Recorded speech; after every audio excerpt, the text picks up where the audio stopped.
Pak Dian, kami lihat belakangan ini pihak kepolisian begitu rajin untuk menangkap para preman yang mengganggu iklim usaha begitu. Tapi kok kesannya seakan-akan rame, ada anggapannya bahwa rame kalau viral dulu, baru bergerak. Benar nggak? Mohon maaf, itu sangat tidak benar. Baik. Jadi memang kita tugas polisi adalah memberikan pelindungan hukum, pemeliharaan Kamtibmas. Jadi sebelum viral pun kita sudah berbuat. Yang mana tadi kita sudah sampaikan, mulai dari preman jalanan sampai preman berdasi yang mengganggu iklim investasi atau meresahkan masyarakat, itu pasti akan kita tindak. Kebetulan saja ini yang viral ini sekarang sedang ini muncul, tapi di luar ini pun kita sebenarnya juga sudah banyak menyikat preman-preman, mulai dari ormas, kemudian pemungutan sopir truk yang di kawasan industri itu juga kita melakukan.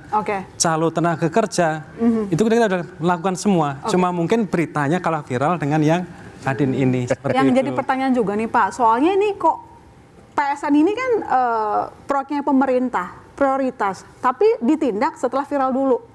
Nah itu yang jadi pertanyaan kita. Emang selama ini nggak diawasin gitu? Jadi kalau segi pengawasan industri, kita di Polri ini ada istilahnya PAPOVIT, objek pengawasan objek vital, yang mereka hanya melakukan pengamanan di kawasan industri. Tapi kalau untuk kegiatan internal otomatis kita tidak tahu di situ. Baik, Mas Uki, ini PSN harusnya dijaga, tapi kayak nggak diawasin begitu, nggak merasa penting atau gimana PSN-nya? Oh ya sangat penting, namanya juga proyek strategis kenapa nggak dijagain? Tetap dijaga. Tapi kan yang menjaga itu kan kadang-kadang kan nggak hanya pemerintah, tapi juga publik. Dan tentu saja publik dengan sosial medianya itu adalah bagian yang terintegrasi ya di dalam sistem pengawasan pemerintahan itu sendiri. Baik. Jadi yang dijaga juga bukan hanya PSN harusnya. Kayak gitu. Jadi kalau ini kebetulan aja yang nakal oknum Kadin. Bisa jadi yang nakal besok-besok ini oknum dari pemerintah sendiri. Bisa jadi yang nakal ini besok-besok dari oknum, bisa apa saja lah ya, bisa apa saja. Dan inilah dia fungsinya partisipasi publik yang dalam hal ini sudah sangat terbuka lebar dengan adanya media sosial gitu. Jadi bahwa kami melakukan pengawasan ya, bahwa kemudian kalau sudah viral kita masih kacangin, itu udah kelewatan banget berarti. Gitu. Sekarang nggak dikacangin lah. Nggak mungkin dikacangin. Tapi kalau kami tahu padahal belum viral, pasti sudah ditindak. Baik. Mas Huda, kalau saya kembali ke cara kita menanggapi, apakah Anda melihat ada kelatahan merespons? Jadi respons setelah viral dulu? Ya, sayangnya kalau kita lihat memang piramida kita ini kan yang paling tinggi itu bukan Undang-Undang 45, Mbak. Tapi viralism. Viral. No viral, no justice.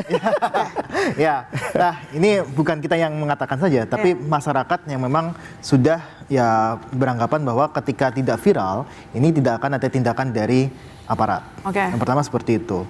Nah, yang kedua adalah kalau kita lihat sebenarnya ini kan harusnya ketika dia sudah PSN, kemudian juga kita seringkali bilang bahwa investasi itu penting. Bahwa masyarakat itu butuh pekerjaan, maka butuh investasi.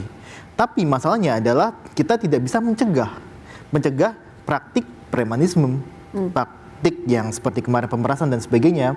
Yang ini adalah sebenarnya harusnya tidak terjadi ketika masyarakat tuh menganggap ya investasi itu sangat penting, bahkan masuk ke dalam PSN gitu kan. Nah inilah yang saya sebenarnya sayangkan tidak ada mekanisme pencegahan di situ. Nah kemudian kalau kita lihat sebenarnya dengan adanya beberapa kita udah deregulasi dari mulai zamannya Pak Jokowi jilid pertama ada paket kebijakan ekonomi, terus kemudian jilid kedua ada Undang-Undang Cipta Kerja gitu kan. Nah ini kan sebenarnya sudah alat-alat hukum yang bisa digunakan yang tanda kutip bahwa menandakan pentingnya investasi. Tapi ketika masih ada kejadian seperti ini, artinya ya pemerintah hanya jargon saja seperti itu. Nah saya minta Bang Sarman tolong dijawab tapi singkat saja. Ada pula anggapan bahwa sebenarnya pengusaha itu main mata sama preman, dianggap biasa saja, dinormalisasi. Benar demikian nggak? Saya rasa itu tidak benar. Tidak benar. Ya, itu satu. Yang kedua, bahwa kita juga tidak mau tagline ini pengusaha bergaya preman. Ini juga kita tidak mau karena ini adalah merupakan wajah pengusaha Indonesia nih, Ilona.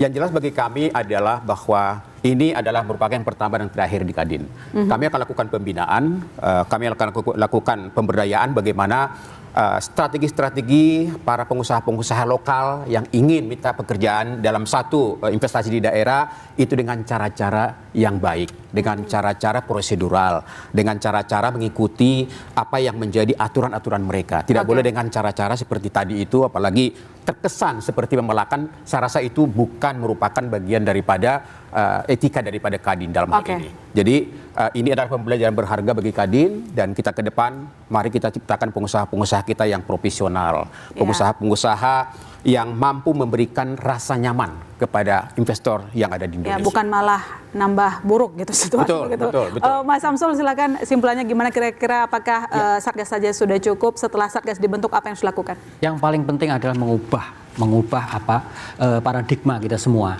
apakah itu negara, aparat, penegak hukum, pengusaha, bahwa kita adalah tujuannya pertama melayani. Kalau investor datang itu bukannya untuk dijarah rame-rame, tapi kita melayani. Bagaimana dari situ diharapkan bisa menciptakan lapangan pekerjaan lebih banyak. Pekerja Kadin yang di daerah bisa ikut bekerja di situ juga, bisa mendapatkan pekerjaan yang lebih baik di situ. Nah, dengan paradigma itu diharapkan ya tidak ada lagi preman, karena dasar preman itu karena ada butuh uang, butuh pekerjaan, dan butuh makan. Nah itu makanya yang itu harus diatasi. Kalau bisa diatasi bersama-sama, maka Satgas mungkin akan lebih ke situ juga arahnya. Jangan hanya untuk rapat bersama-bersama begini, tapi lebih tindakan nyata yang mengatasi akar masalah itu di tiap-tiap daerah tentu berbeda, dan itu yang harus jadi. Artinya harusnya apa sikap Presiden? Sikap Presiden hari ini tegas, yang memang ada kesalahan dikasih hukuman yang seberat-beratnya untuk memberikan efek jerah, dan ke depan bahwa kita butuh investasi, bukan berarti investasi untuk dijarah rame-rame. Oke, tapi kalau untuk investornya apa kira-kira? Untuk investornya ya jangan hanya butuh preman kalau untuk pembebasan lahan, Pak ya. Kan jangan seperti itu. Makanya investornya tetap harus datang karena Kulo Nuwun ke daerah itu kan namanya ini yang bisa kalian kerjakan, ini yang nanti harus ikut tender. Kalau dari Presiden ke investor? Presiden ke investor, nah itu yang sudah dilakukan sekarang. Mungkin akan lebih tidak hanya sekadar itu sudah tepat. Nah sudah tepat. Nah, mungkin tindakan nyatanya di lapangan. Tindakan nyatanya kita tunggu untuk memberantas premanisme, soalnya bikin gaduh. Terima kasih Mas Samsul, Bang Sarman, Mas Huda, Pak Dian, Mas Uki. Dengan demikian saudara, saya masih Tarigan undur diri. Sampai jumpa Selasa depan di Bisnis.